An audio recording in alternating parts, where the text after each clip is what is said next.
$120,000.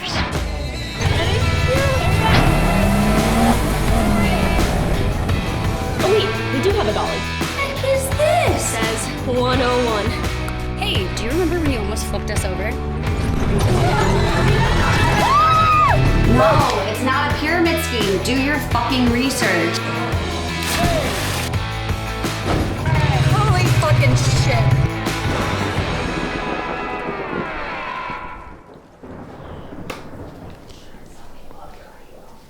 Okay. Now, over time, you'll see the snowball effect of compounded growth and interest. So by year 10, we should be seeing a higher liquidity. So at that point, you're conservatively projected 112.5%. So that's just showing you the power of the continued compounded growth. So it seems like Fridays are for feedback, team feedback, right? Yes, feedback, looking at data.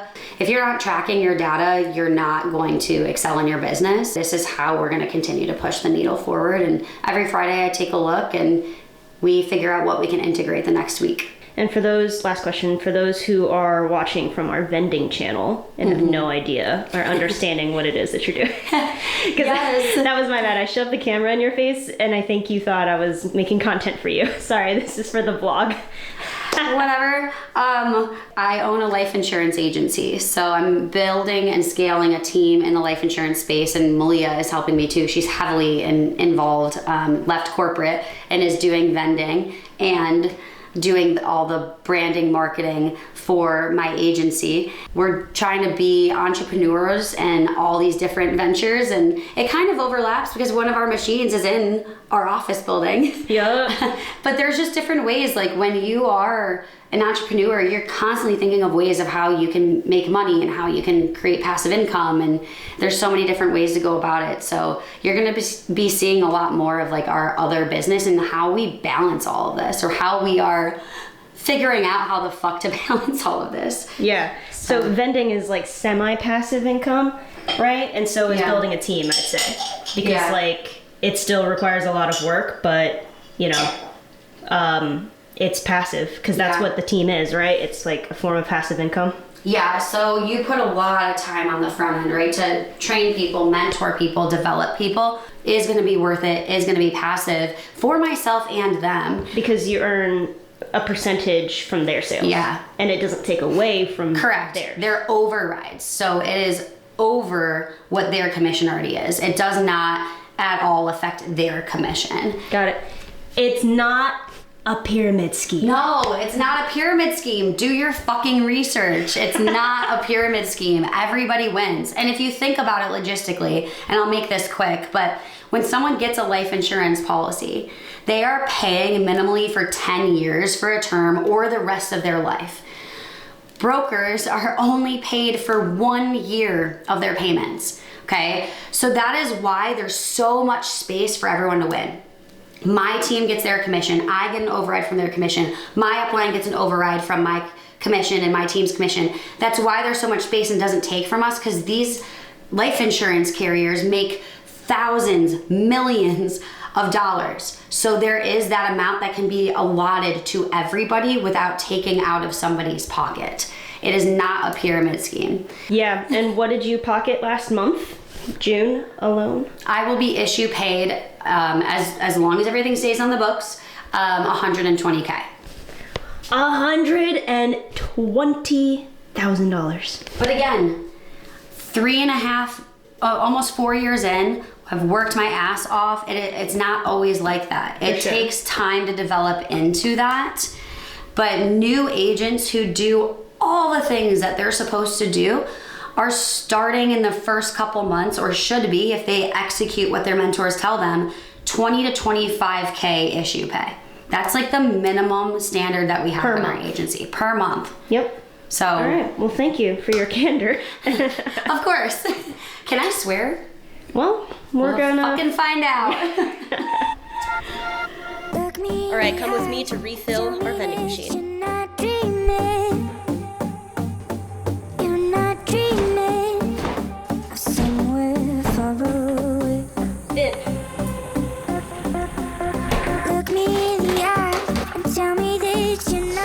These are quickly becoming my best sellers.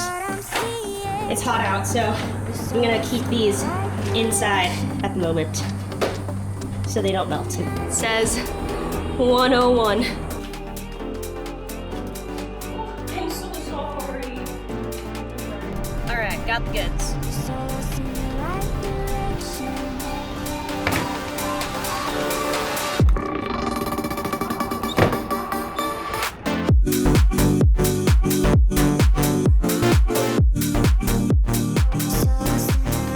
So one thing I'd like to share is clearly I've been creating content, putting it out there for everybody to see, but I think sometimes there's this disconnect when you're creating content and posting it on social media. It just kind of goes out there and you don't get to physically see the people who are consuming your content and if they are inspired or not. The only way that you can know that for sure is if that person actually reaches out to you. And this one person did. So I'd like to shout out Adriel, who found me on YouTube, decided to reach out through my TikTok, and said, hey, I really want to get into the vending machine business. Can I pick your brain, ask you some questions? I answered some questions, and this was back in like November, so it was about 8-9 months ago. And I had decided to take a break from TikTok like right after I was messaging him, which is really, really unfortunate because I missed out on his journey, but he decided to keep updating me anyway, even though I wasn't answering or even reading his messages. So since November, since him kind of reaching out and saying, hey, I want to get into this business, what do you think? It's now July, and not only does he have, did he get into the business, but he says that he actually has 2 machines. He had done a location somewhere else, and then now he's moved both of his machines into a single location. And he's like 30 days in and is loving it so far. So I just want to say that that really inspired me, and that was really cool to read and to see that this content is not just for me and documenting my own life and, you know, my life with Lauren, but it's actually like impacting and inspiring people to get out and do the thing, whether it's vending or life insurance sales or something else entirely. I just think that was really cool of him to share. So shout out to Adriel. Just wanted to share. All right, so here's something annoying. It is the middle of summer. We're in Scottsdale, Arizona. We store all of our cans, our canned drinks for the vending machine in the garage. That is no longer doable anymore. The tops of the cans I'm noticing are doming or like popping up, and I think it's because the carbonation is getting too hot and then the air is trying to escape or some shit like that. Essentially, I need to move the cans from inside the garage to inside the house so it stays cooler. So we are actually just moving this, what's it called? Linen closet? Yeah. Linen closet. We're taking all of our household stuff out of there and putting it in here. So now that's what I'm gonna do for the next 20 minutes. Haul everything from the garage to now inside. It's your workout. It's my workout. 1, 2, 3, go! I'm not super confident we can fit everything in here. But it's fine. This is where we should have like a dolly. Oh wait, we do have a dolly. Ha-ha! We do have a dolly. Look at this.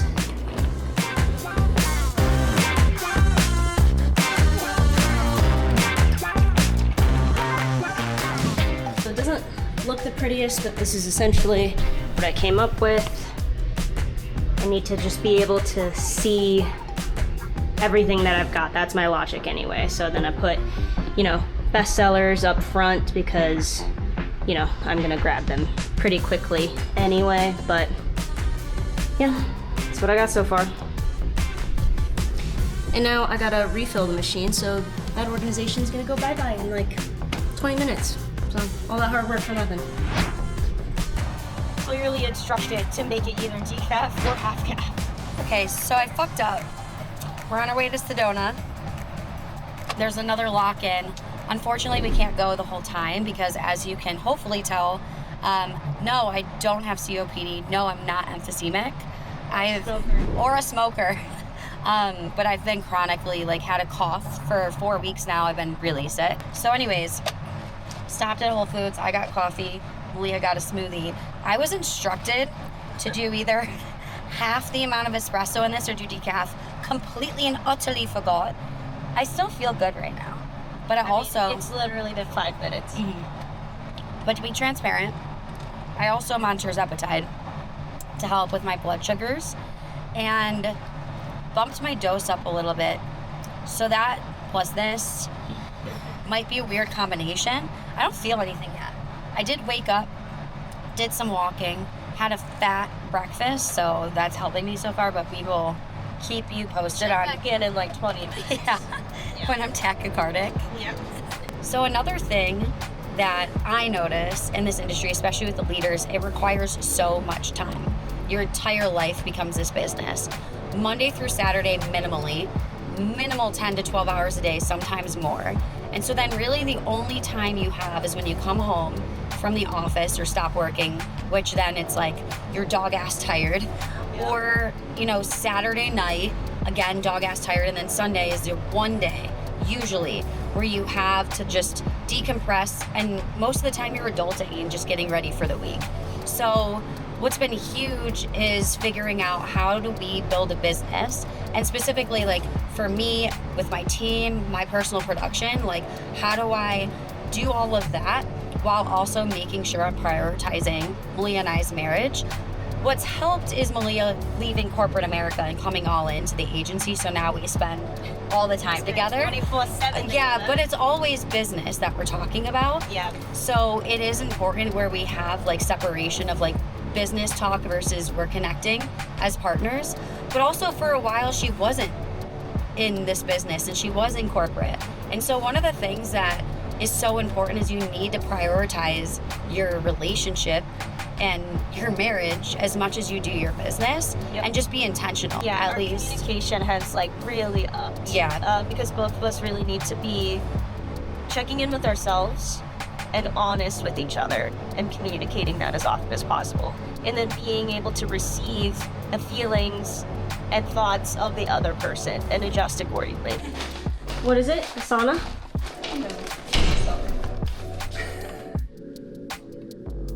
I'll see you in a month. Okay. Bye. Yes. It's been a real test, a good test on our Communication. on our marriage, yeah. Yeah.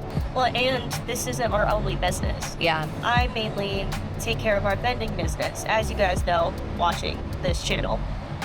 So it started out with both of us. Now I mainly handle that because we're so busy in the flight trip. There's only so much that I can help with on that side, so that's why I've taken on the vending business. Yeah.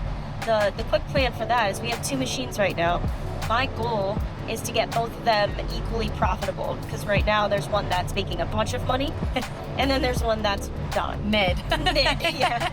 So I'm gonna make them, my goal is to make them earn about the same. Yeah. Do that for about a year and a half, and then sell the route. This house is absolutely insane.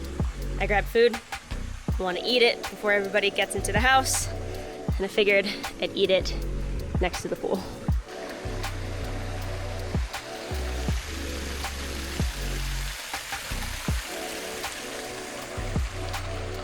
Beautiful. Absolutely beautiful.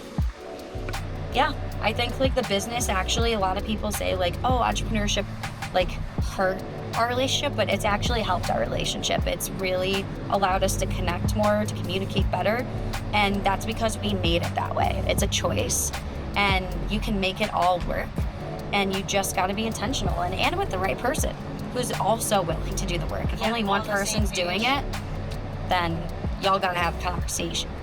Yep. What the heck is this? Oh, Esme, I know you know how to play poker. Let's go. What is this the book of wit and wisdom? No way. It says wit. Wit? Oh, Leave a thought worth keeping, take a few worth remembering. Oh, wait, guys. Okay, why do I feel like I'm a witch and this is a spell book? Oh, wow. Do you think they're actually filled? Oh my god, if these are It's literally just one page. maybe they just started it. Oh, y'all, listen up. Both of you can hear this one. If you're going to overthink, then overthink the positives, overthink the best outcome, overthink how good this life can be, overthink how peaceful it can feel if things slowly and quietly worked out.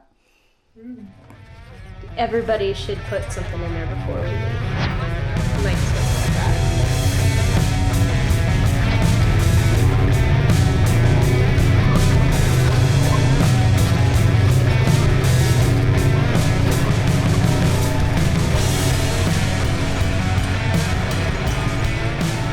Hey, do you remember when you almost flipped us over?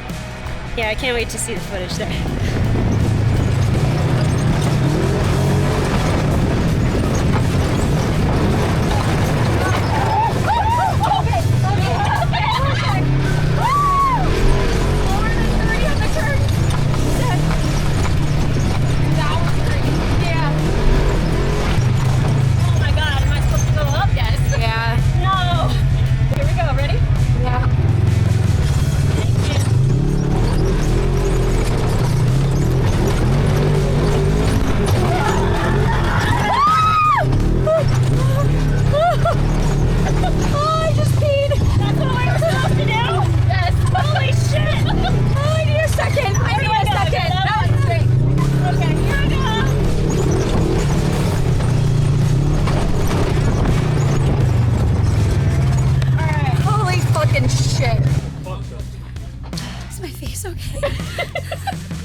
I was not expecting that. That took a lot of trust. I trust you more than I would trust you with my life. I don't know about that.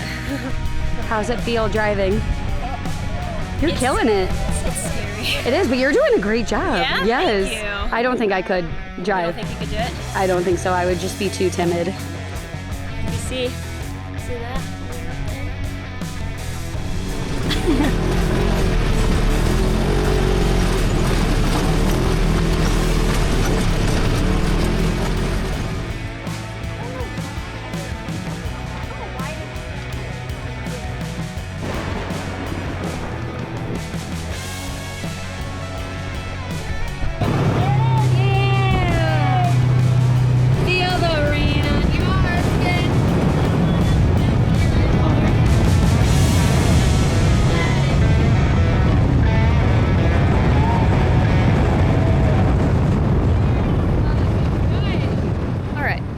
Back home from Sedona, from the lock-in. I had a blast. I feel like I found my new hobby. I've never been UTV off-roading before.